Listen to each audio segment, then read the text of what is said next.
ঠ্যাঙের আবার বিরিয়ানি দেখুন কষে ফেললাম। দাদা নাচতে নাচতে লুঙ্গি খুলে গেল। দাদা বাড়ি আসছে, আমি বলছি কি এনেছে কি এনেছে, কিছুতেই বলবে না। দেখুন কি এনেছে, ঠ্যাং এনেছে খানিকটা, আবার মাংস এনেছে। আমি বলছি খেতে লজ্জা নেই, কিন্তু কিনতে খুবই লজ্জা পাওয়াতে হয়। কিন্তু দেখুন আমি পরিষ্কার করেও ফেললাম, ধুয়েও ফেললাম, সব মশলাপাতি নিয়ে কিন্তু বসে পড়েছি। দেখুন ঠ্যাংগুলো ঢেলে নিলাম, আর মশলাপাতি যাবতীয় সব আমি দিয়ে দিচ্ছি। পেঁয়াজ রসুন আদা যা যা লাগে মশলায় ভালো করে কিন্তু দিয়ে দিচ্ছি। দেখুন লঙ্কাটা নিয়ে একেবারে থেবড়েই দিয়ে দিলাম। তারপরে এক খাবলা দই নিয়েও দিলাম, তেল দিলাম সর্ষের তেল। তারপরে জাপটে জুপটে মেখে একটু বিরিয়ানি মশলা দিয়ে দিলাম।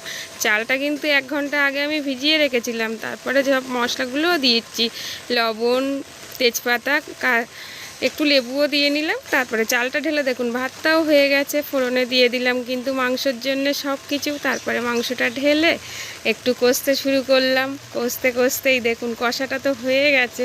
তারপর একটু শাহি গরম মশলা দিয়ে গেবি গেবি করে একটু রান্না করে ফেললাম। তারপরে বিরিয়ানিতে যা সমস্ত মশলা লাগে সব মশলা একসঙ্গে দুধের মধ্যে আমি পাইল করে দিচ্ছি, দিয়ে একটু ঘুটে নিলাম। আবার সব রেডি করে নিয়েছি। তারপরে কর্তা গিন্নি মিলে বসে পড়েছি চটকা চটকি করতে। এই যে মাখামাখি শুরু হয়ে গেছে দাদার। তাড়াতাড়ি করে দেখুন দাদা কি স্পিডে কাজ করছে, ভালোই লাগলো। আমার আর করতে হলো না কাজগুলো। দাদা মাংস দিয়ে বিরিয়ানি মশলা দিয়ে সব থেবড়ে মেবড়ে করে দিল। দিয়ে চাপা দিলাম একটা শিল দিয়ে। দাদার নাচা শুরু হয়ে গেছে, বৃষ্টি এসে গেছে, বলছে বিরিয়ানি খাবো বলে নাচ। কি দেখুন লুঙ্গি যদি খুলে যায় বিরিয়ানি কি করে খাবে বলুন তো। তারপরে বিরিয়ানি নিয়ে ঘরে চলে এসেছি। এসে দেখুন ঠ্যাং দুজনেই টানাটানি করে খাওয়া শুরু করে দিয়েছি। আবার মেয়ে দেখি ওই দিক থেকে তাকাতাকি করছে।